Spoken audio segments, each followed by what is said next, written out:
না, বহুত দিন ঝুমটুম বাড়ি দেই না, দেখি দেশের কি অবস্থা। দেখা যাক এসডিএম এর ক্যামেরায় কিছু ধরা পড়ে নাকি আবার। ঝুম বাড়ি দে কই গেলাম গা। ও ইয়ে, কি জিনিস এটা? সস? হ্যাঁ, কি সস এটা?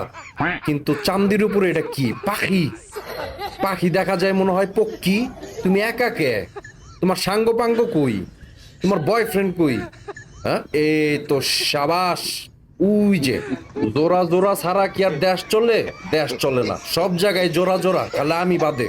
এই যে এডা, এই যে আর এডা প্রেম করো, হ্যাঁ সম্পর্ক করো এই জায়গায়, কিন্তু তখন মধ্যে এত গ্যাপ কে? হ্যাঁ, মাঝখানে যদি এত গ্যাপ থাকে তাহলে কি আর বাচ্চা কাচ্চা হইব? মানে ডিম টিম পারবা? ওই যে এটা দিয়ে কথা হই না গেছেই গা। এটা কোনো কথা? আমি কি খারাপ কিছু কইতাছিলাম? হ্যাঁ, না তগর মধ্যে শয়তানি আছে? থাকো জায়গা, বাড়ি ঘরে জায়গা।